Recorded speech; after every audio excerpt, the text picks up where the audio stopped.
hip hop is about that language, you know. And look what we took in jazz and everything we did. That's what we do. We take what was been pushed out of us, and then we translate it into a way where we can market it for ourselves, you know. And that's what I tell young people coming up today. I do not dictate fashion. I translate culture.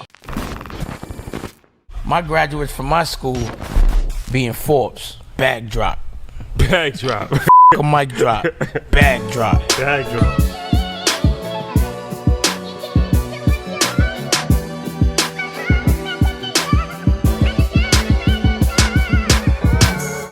I need you guys to make some noise for Troy and Rashad. Make some noise for Earn Your Leisure. What's up? Wait, we in New York, right? Y'all gotta make more noise than that. What up, y'all? All right, let's set the mood right. Let's set the mood right. What's going on? Yeah, I love to see this, man. Make some noise for yourself, ladies and gentlemen. So when we did this, we wanted to do something special, and we did Miami, we did Art Basel, we did South by Southwest. Crushed it. Shout out to Allies, shout out to United Masters, but we're from New York, so this means more to us than anything to do something in Fashion Week. Legendary, of course, if you follow us, you already know the fashion journey, the drip journey. So we got some surprises for you guys. We about to get this show really, really turned up. So anytime that we speak to anybody, it's always a legendary conversation. That's a fact. Biggest ever. Yes. Of course. The rumors have been confirmed. Yes. So when we had this conversation and we figured who we wanted to talk to, there was only really one person that was at the top of our list. Yeah, if we're gonna do fashion, and we're gonna do New York, and we're gonna keep it hip hop, and we're gonna keep it business and finance, there's not many people who can fit all those criteria. But I think we might have nailed it. Yeah. So I need everybody to pay close attention because this is a very important person. So if you look at the history of hip hop has always been about fashion since the beginning. And there's been one person that's actually curated over 3 decades of fashion and has really been the forefather of what we know now today. So without further ado, we're going to bring out the legendary Dapper Dan. Dapper Dan, y'all.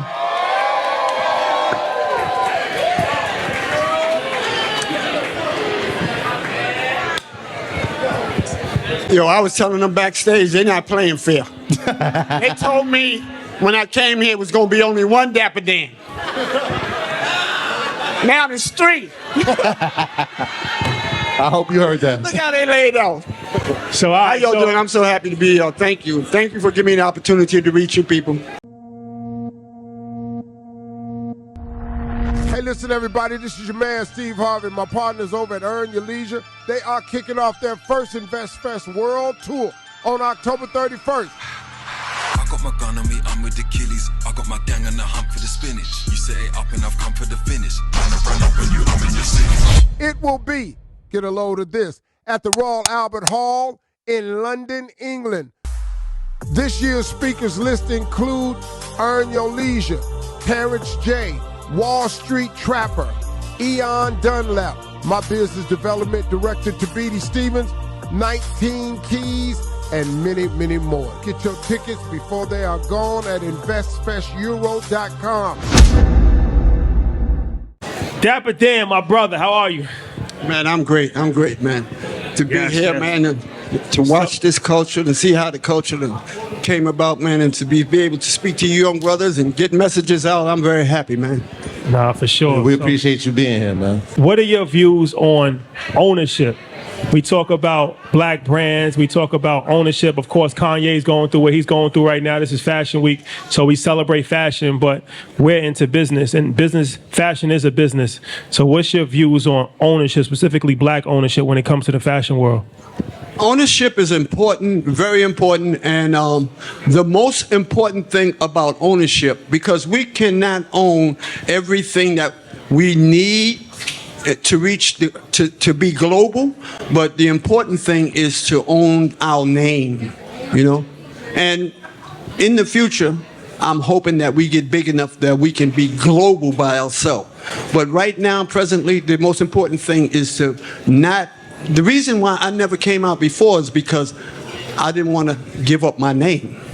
You know, I just wanted to franchise my name out for a while, but never giving up. So right now, in the state of where we are, I think ownership means owning your brand and who you are, and being able to take that brand and collaborate with different other brands. So ownership to me now is having the bargaining chips on your brand.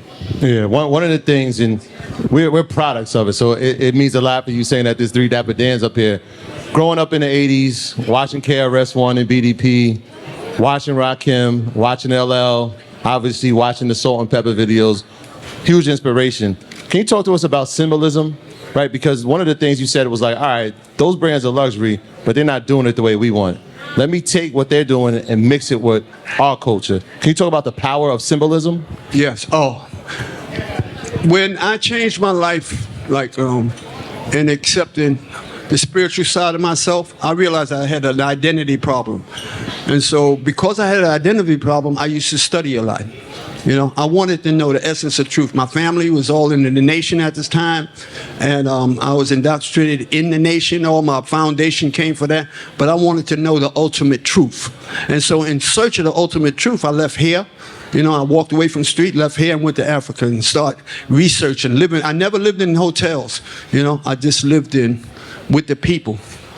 And my journey was about finding the essence of what religions is about. And in my studying, what I found out that all the religions goes back to a symbol. And so I needed to know what that symbol was. And then when I started studying masonry, I said, oh, here it is. This is how it all evolved. So when I came back, I did a lot of reading. But I said, now I need to be able to take care of myself. So I opened up the store to sell clothes and everything. And a gangster, one of the gangsters that knew me from my hood, he came into the store and he had a pouch. You know what? No bigger than that. Fanny pack. And he had nothing but $100 bills in it. And he was, in fact, his name was Jack Jackson. Jack Jackson is the one who was if you study the history of Harlem, he is the last one to control drugs in Harlem. Under the Italians in East Harlem. But anyway, Jack Jackson came in there and he had all these $100 bills, and all the customers in my store was excited about that. And they saw the bag. I said, why are they excited about this bag? What is it about this bag? I said, it was a Louis Vuitton bag. I said, but that $5 worth of vinyl, right? And then it hit me. It's the symbols. I say, it's the symbols. I say, now, if I can get them walking around looking like them symbols, like luggage. Now, prior to that, I was selling minks, furs, you know, alligators, all those exotic stuff.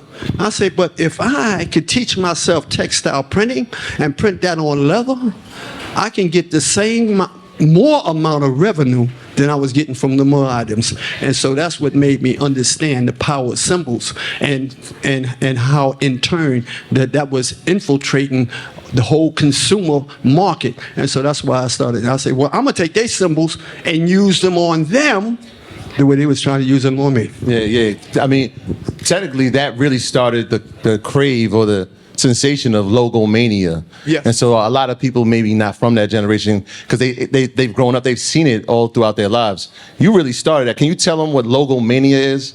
Logomania is an idea like, you know, young guys come in there, and if they're happy with one Ralph Lauren pony, I say, hold up, if they're happy with one Ralph Lauren pony and they only getting them suits in gray and blue and black, I say, we're people of color. I say, I'm gonna give them all the ponies in the world and all the colors in the rainbow.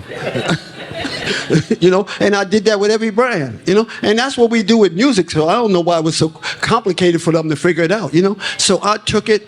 I mean, none of us as slaves, we didn't come here speaking this language, but look what we did with it. Hip hop is about that language, you know, and look what we took in jazz and everything we did. That's what we do. We take what was been pushed out of us, and then we translate it into a way where we can market it for ourselves, you know. And that's what I tell young people coming up today. I do not dictate fashion. I translate culture.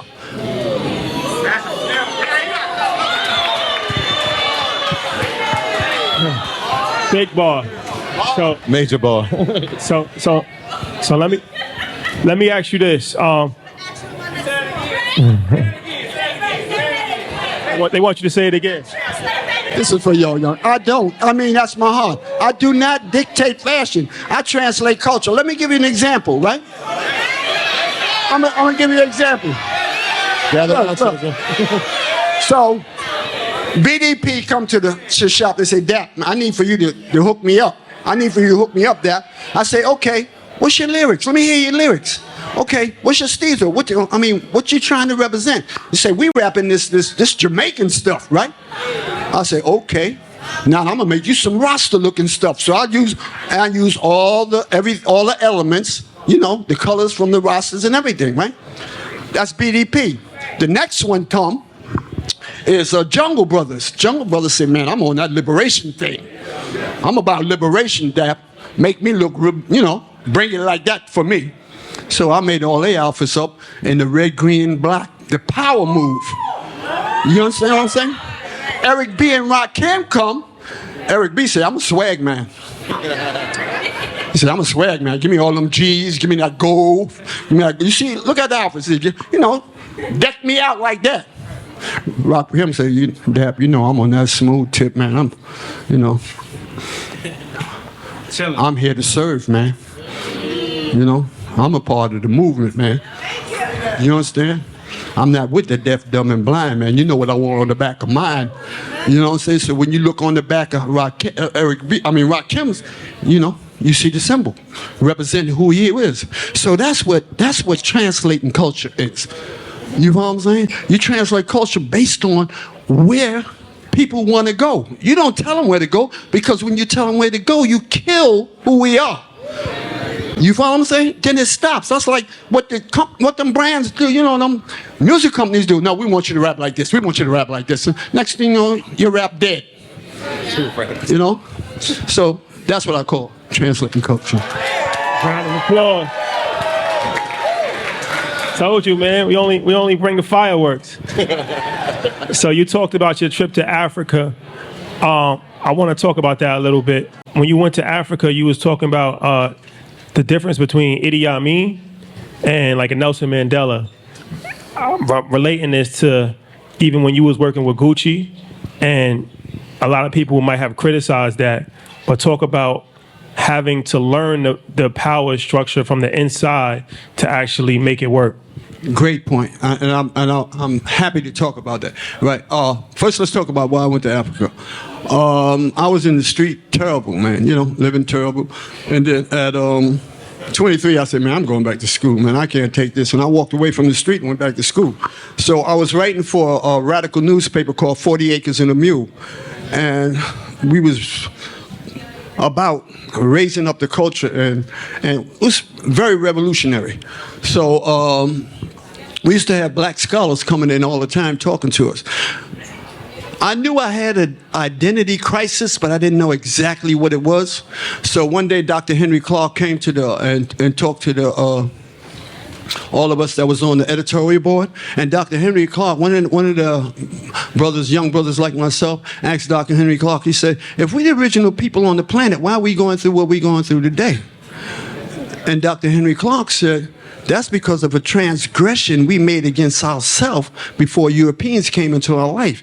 And that shook me, you know what I'm saying? Because I had studied like up from slavery before the Mayflower and all that, but I didn't go back to where all this started, right? So I figured out my identity crisis came when it hit me in Africa, right?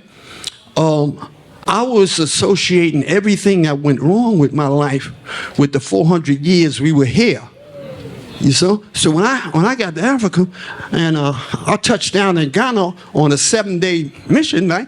And the beautiful thing about it, I had already caught all the hell that America could give you, and all the hell that the ghetto can give itself. So when I'm over there, I'm open, right? So I get over there and I ask this African guy, I say, do you think every day about being black? He said, man, I don't never think about being black.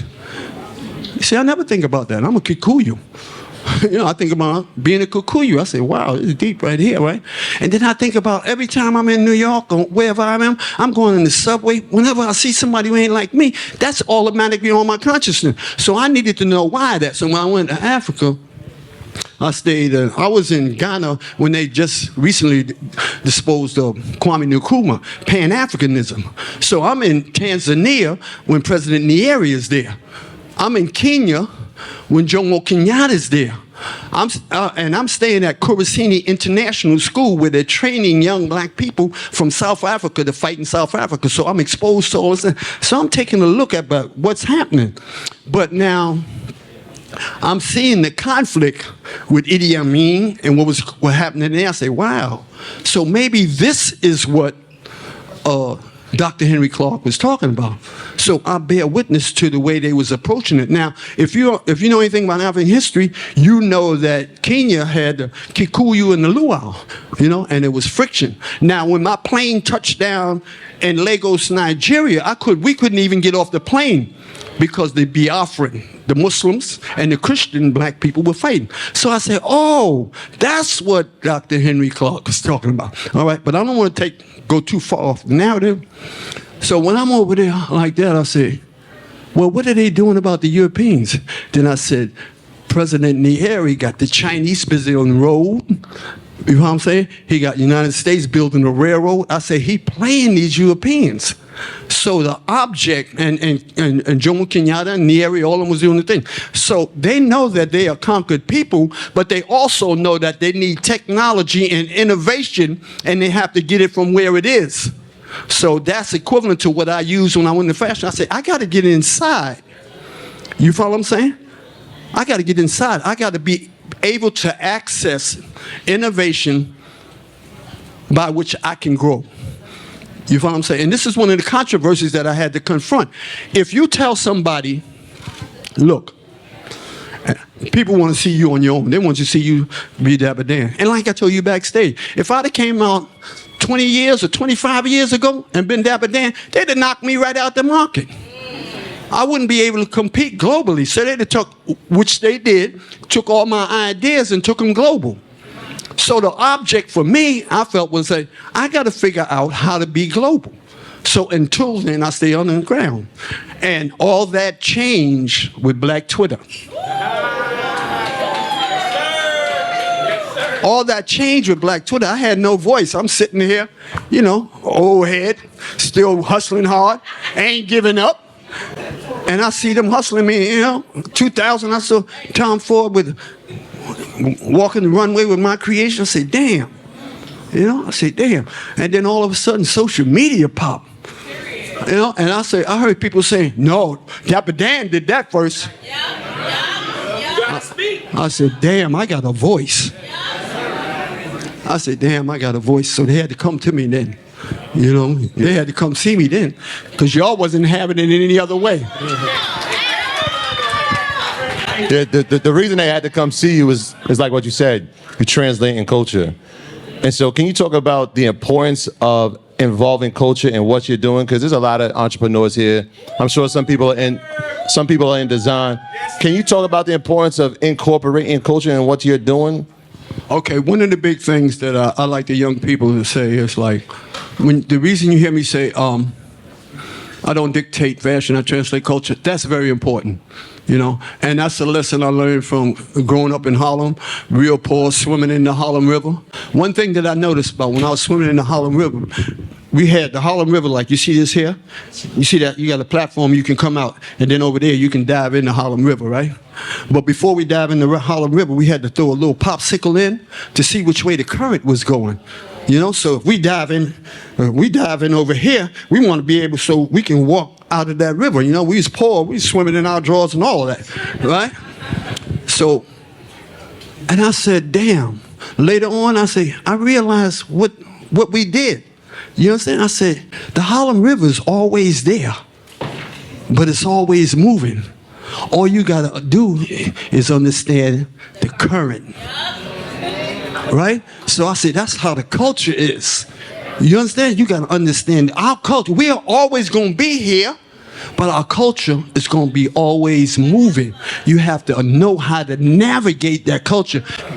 Jump in, walk out, jump back in, and you know where to walk back out. Do you understand? So here's a problem with younger people today. Don't get hung up on yourself. That's what I'm saying. Don't get, young designers come to me all the time. They say, oh man, Dapper Dan, I got this crazy idea. I say, listen, let me say so. First thing you got to do is say, first question, come on, why is somebody going to buy something from me? That's the first question. I don't care what you're your best salesman to yourself. Because you done sold yourself on who you are. You follow what I'm saying? So you say, why somebody won't buy something from me? Then after you say that to yourself, the next thing you say is, how can I get them to buy something? How can I give them a reason to buy something for myself? You know what I'm saying? And I figured that out. You know what I did? I said, the same way I did Eric B., Rakim, and all of them, I said, I'm going to collaborate. Everybody who walks through my door, I ask them how they feel, how they want to look, you know? People want to know where my longevity come from. My longevity come from you and you and you. When you walk through my door, we collaborating on you. That's your idea, me and your idea, me and your idea, me and your idea. So all that there is the current keep moving, and I'm keeping tapping into the music, into the current. But when you come up with them brands and you got everybody looking alike, nobody got say-so in how they look, they die. The brands die. So what I'm telling you and I'm telling everybody, man, don't get caught up in yourself. We all creative, man. And we all creative, but go outside, tap into the culture, and blend that with who you are, man. Don't get hung up with your ideas, man. You feel what I'm saying? So you said something to us backstage about, I was saying that, you know, most what they call urban brands die within a couple of years. Like, you know, how FUBU had like, you know, a 5-year run, let's say, Carcanog 5-year run, or Rockaware, or Sean John, where Ralph Lauren has 30-year run, or Gap has 30-year run, and Nautica has 25-year run. But you said that black designers die on the shelves. Then you gave the Macy's analogy. Can you talk about that? Yeah, black designers die on the shelf. Let me tell you what happens, right? All the big brands that you name have places where they can do closeout, right? A lot of y'all know went to them places where they do closeout. So when I went underground, when they forced me underground, I had to travel from city to city. So I would leave from Harlem and get on the road, hit all the black cities going to Chicago, come back, load up, hit all the black cities going to Atlanta, you know, because I knew all the gangsters in these cities who used to shop with me. And when I get to these cities, I see these fly black stores. I say, damn, man, this joint is fly. Y'all got to come. But the problem with them is that you know what we want. Number one, you have to be able to get it. You know, and in all these stores, none of them had Nike, and black people wanted Nike. That's the first problem, right? And the second problem is if you're lucky enough to get goods that we want and you stock your store, you can't kick that back. Macy's and all them big places, they have closeout houses. You know what I'm saying? Macy's gonna never go out of business because you put your stuff in Macy's, it don't sell. Macy's give it back. When you got a black business, you can't give it back. You got to eat it. You know what I'm saying? So that's why so many stores close down, you know, and go broke, because we got to eat everything. So if you got one hot item, you know what I'm saying, but you got all these shelves full of goods, that don't compensate for what your bills are going to be. And so that's why a lot of black businesses went broke. That's important. A lot of people don't even realize that. But you talked about being underground. Obviously, if they haven't heard your story, you know, in 1992, the fight happens, Mike Tyson, Sotomayor gets involved.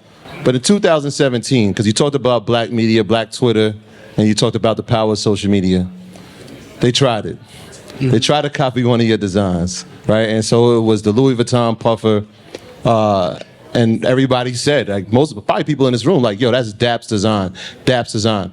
I want to know what that was like for you, right? Seeing people champion you after being underground for so long, but seeing a whole nother generation champion you and the impact that it had on you in that moment. You know, one thing I love about black people, they anxious to get as black as they can, man. They right here. You give black folks a chance to be black, here they come. Blacker than black. Black, Black Twitter said, no, you ain't. We know where that come from. No, we know where that come from. Now, y'all want this hell? Y'all want this problem? We gonna give y'all this problem, right? But let me tell you something strange about this, man. Because, them other folks, it don't take them long for them to catch on, right? So dig this. And I shouldn't be divulging this, but hell with everybody. But anyway, dig what they tell me. They were completely honest about this. What you did, Dapper Dan, has never happened before and will never happen again. Now, what does that mean? They woke up to the move. They say, okay, Black Twitter did this. How can we contain them? How can we contain, because that's what they got to do now. How can we contain Black Twitter? Well, now we got to open up them doors. You understand? We got to open up them doors, right? So you see me on Breakfast Club, we got them. I thought y'all was going to be happy. We got them. I'm telling y'all, Black, we got them. I'm telling y'all, ain't nobody getting it. I'm saying we got them. They got to let us in. You hear what I'm saying? You follow what I'm saying? Mm-hmm. Going back to Africa, what I'm talking about? We got them. They got to let us in. We got an opportunity to get in the door and learn how this is done. And so we can move our products around the world the same way they move their products around the world. We got them. And y'all said, What do you mean, No, we ain't buying from them no more. I said, shh. You ain't buying anyway. Shh, you're not buying anyway. We're only 3 to 5% of luxury goods. 3 to 5%. I ain't talking about goods across the board, because we spend billions. But I'm talking about Dapper Dan is into luxury goods. We 3 to 5%, right? But we are 95% of the influence of people in the world who want to look like us and dress like us and walk and talk like us. So it's the influences that make the difference. Okay, so I said, let's take advantage of this moment. Let's get inside so we can do this ourselves. But everybody got upset, man. Even people coming outside, I said, you ain't buying either? You ain't buying anyway, man. Come on, I saw you down at that bootleg joint when I was walking by. Come on, I know the real deal now. I know how many of y'all faking it, and, but that was the big problem, right? Everybody in here and all the people of color need to ask themselves, are we going to be inside and change things, or are we going to walk away every time somebody disrespect us? That's what you got to ask yourself. And my answer is, let's get inside and change this. So that's what that's about. So let me ask you about this, because I know that you have a dope collaboration with Gap. Congratulations on that. But there's another fashion icon, cultural icon, one of the most important people in our culture, Kanye West. And he's in a major fight right now with Gap and Adidas. I know a lot's going on. They said Adidas offered him $1 billion. They stole his ideas, different things of that nature. He's been very vocal for a long time about fashion and about the trials and tribulations of trying to break through in fashion. What are your thoughts on his current situation, and what are your thoughts on some of the things that he said before? Okay, this is going to be a two-part answer, because a lot of people in here don't really know about me. They don't know about my revolutionary past, my spiritual journey. They don't me going to Africa. They don't know about all of that there. So I like to take the opportunity to explain. So I'm going to address that part, but I'm going to address the first part. And the first part is this. I did not get into the fashion game to dress bodies. Because I used to write for 40 Acres and a Mule. You got to go back and see them articles I wrote or read my book. I did not get into the fashion game to dress bodies. I'm into the fashion game to dress young minds. You follow what I'm saying? To let them know what this is all about. And that was the vehicle that I used. That's the first part. And now, in terms of Gap, I say, wow. Now, I'm doing luxury, right? And I know all the people. So I take the train every day, the bus, and everybody in Harlem know. They see me walking around Harlem. I'm standing on the corners, and everybody knows. I'm greeting everybody. And the reason I'm doing that is because I know they can't afford what I'm doing with Gucci, right? Because it's all exclusive, it's high end, right? But I said, they can afford me. And this is the big part of like being a brand. Being a brand, you got to be a part of the people who made you that brand. So I make sure that I'm engaged, right? So that's the first part. So I said, damn, now Gap want to do something with me. That gives me the opportunity for them to wear me, to have a part of me, right? So I said, I'm going to do this. But it has another focus. I wanted to destigmatize the hoodie. Every time they see a person of color with a hoodie, they automatically categorize him, oh, this is a thug, right? So I said, okay, I'm going to do this hoodie thing, but I'm going to do it in a way it never been done before. So when you see Dapper Dan put on the hoodie, I throw a silk scarf around my neck, wear an ascot. So I raised the bar. Do you understand? So that we can have an up and down. They can't stigmatize us. That's part one. And part two, I say, just give me an opportunity so everybody can wear, right? Now, what the difference between my journey and Kanye's journey, my journey is from zero to trying to be a hero, but Kanye was already a hero. He already had power. And when you have power, you know, the more power you have, the bigger sacrifice that you could make in using that power. Now, I think Kanye was on the right path to doing everything he do. He had the following, you know, he knows style and everything, but the missing element was like, I need a team. I need somebody inside who understands how this goes. You know, it's just him against them.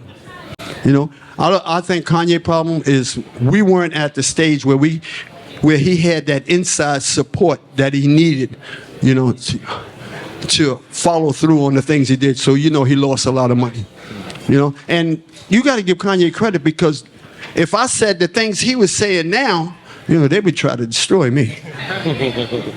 Yeah. So you talked about being on the inside, and I know part of that 2017 collaboration with Gucci, they made you a board member of the Changemakers program for North America. Can you talk about what that is and some of the things that you were responsible for in doing in that role? Yeah, and good. I'm glad you asked me that, because this is a follow-up to the earlier question, right? What Gucci did with the Changemakers program need to be like, people need to applaud it. I'm going to tell you why. Because they saw that they needed to put money into programs. They needed to open doors. And they went across the board and did that. They had to do that, right? And they followed through on that, and they continue to follow through, right? But in addition to that, it wasn't like that was charity, you know. We are the influencers, so we had that coming. You know, and they followed suit in that. But the problem that I had with our reaction to what was going on is that we put that pressure on Gucci, and Gucci answered. And we kept quiet with all the other brands. If we'd have took that same energy that we put on Gucci and applied it to all them other brands, think of all of us as going with all the spaces that we would be occupying now. You know, and that's the problem. So we have to make sure we continue to do that. But what is our strength? I already told you, in the luxury game, the strength lies in the influence. The influencers that we have are our musicians and our artists on that level, right? They answer to us, you know, and the brands answer to them. So when we put pressure on the influencers, you know, they can open doors for us. It's the influencers that can open the doors for us, you know. So the bottom line is it's always Black Twitter. You know, it's always Black Twitter. The same way that Black Twitter say, don't wear Gucci or don't wear this or don't wear anything, you know, we could have took that same energy and say, don't wear them brands that's not going to open up doors. Don't wear them brands that's not going to bring money into our community. And that's the problem, you know. The influencers have the power to do that. So here's the bottom line. This is how it works. The influencers get their energy from us and their celebrity from us, right? They take that celebrity and make money by marketing that celebrity to brands. So we need to manipulate that in a way that the ones who put them in them positions, that they can be spokespeople and make sure that that's what's happening. So let me ask you this. You talked about 40 Acres and a Mule when you wrote for that. And that was in 1968 when you wrote an article about the gentrification of Harlem. Yeah. And that was a report based on 1964 urban renewal. So talk about that, because that was way before it happened, but we see that now, 60 years later. Yeah, let me tell you what happened, right? In 1964, Constance Baker Motley, I was like a teenager. In 1964, Constance Baker Motley did a study. And that study was entitled Urban Renewal, Negro Removal. So anyway, Constance Baker Motley, she did that study in 1964. I said, wow, if I ever get me some money, man, I'm gonna make sure I get me a house in Harlem. So 1968, when I'm turning myself around, I did a study myself. You know, and then when you look at in my book and in the newspaper radical newspaper was born, I put on the front cover of the newspaper a prototype of what the state building that you see on 125th Street is going to look like, and I made it look like a Trojan horse, you know, to let people know that gentrification was coming. Yeah, and the first thing I did when I got me some money for $50,000, I got a building that's worth $4 million now, you know. But when I bought it, I begged people to stay. But what happened to me, I'm the first generation of the Great Migration that came from the South. And into Harlem. So what that means was that my parents before me didn't have, none of the generation that came before me, because they migrated from the South, they didn't have that kind of money. In fact, my generation, the first migration generation that came from the South, is the first generation of people of color to completely across the board exceed the accomplishments of those who came before them. All right? So that was there. But then I had, I was into the gangster world, and all the gangsters had money, and they was the only ones who had money. Now, by the time I'm a teenager, when I was growing up, we had middle class and upper class blacks living in Harlem. By the time the 60s got there, came across, they had already moved out, because the walls of segregation came by, so they started moving in them communities outside of Harlem, and redlining came down a little so they could get money from the banks. So we lost the complete middle and upper class. So nothing but the gangsters and the poor people was there. So my gangster friends, I said, buy here, buy this property. You know, the rappers who just started getting money, I said, man, please buy property in Harlem. And they didn't listen, right? And then the gangster guy said, man, you just want us to be here because you're here. They had no vision on where we needed to be. And then all the middle class, now just do a survey. All the middle class blacks that left Harlem and upper class, they moved in the suburbs. Now they ghettos over there. You got to change the mind of the people. You can't change the location and think things are going to be better.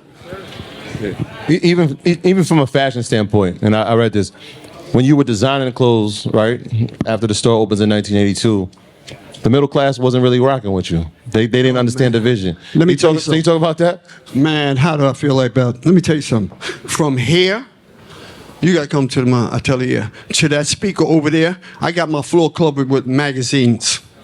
Covered with magazines. All international magazines. 6 or 7 of them with me on the front cover. I did not get recognized by black people until 2 years ago. After 39 years in the business. Ebony recognized me. You know what I'm saying? And me and my friend, when we was kids, man, we used to take jet and just spin the pages, looking at these pretty black folks in Ebony and spinning the pages, man. But not until 2 years ago did I get recognized. But you see all these magazines, you know?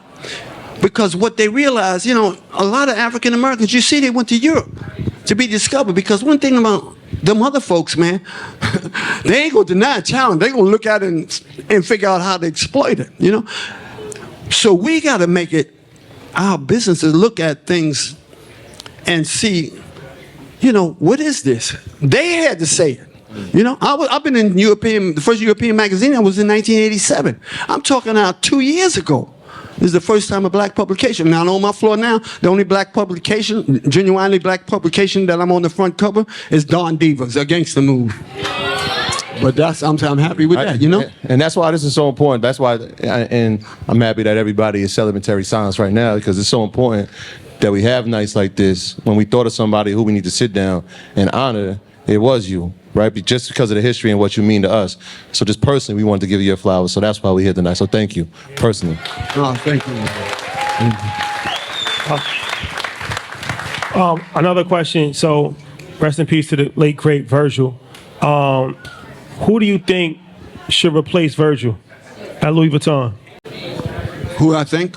First, let's talk. Could we talk a minute about Virgil? Yeah, for sure. We talk about Virgil. Okay, for sure. so let's talk about what Dapper Dan means and what Virgil means. Virgil, man, we needed Virgil so bad, man.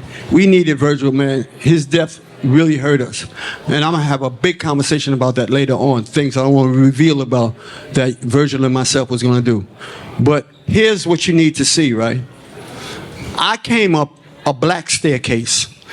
Everything that I've been able to accomplish is because I came up a black staircase. I served black people. I served them in a black community.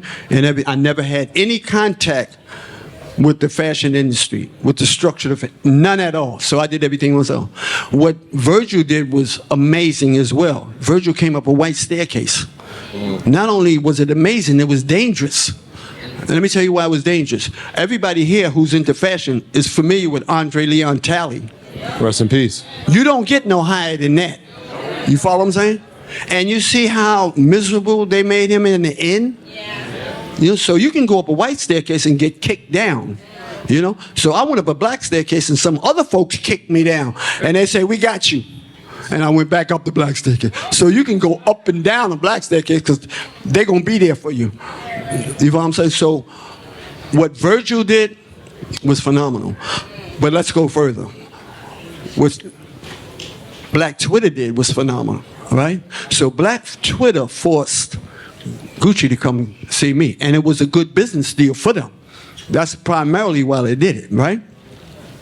So when Gucci did that, who's their number one rival? Louis Vuitton, right? They had to come get, Virgil wasn't doing luxury, you know? They had to come get Virgil. So not only are y'all responsible for me, you're responsible for Virgil too, because they had to answer. You know what I'm saying? How do you know that? It was so obvious. It's because a collection wasn't even ready. Anybody in fashion know you do not introduce somebody until a collection is ready. Yes. Everybody in fashion knows that. But that's what y'all did, you know? So if we put all that energy together, understand? And he's been deserving of where he is, and he's phenomenal. You know, he's been phenomenal. I mean, he was, God bless that brother, but he was phenomenal. Make some noise for Dapper Dan, ladies and gentlemen. My graduates from my school being Forbes, bag drop. Bag drop. A mic drop, bag drop. Bag drop.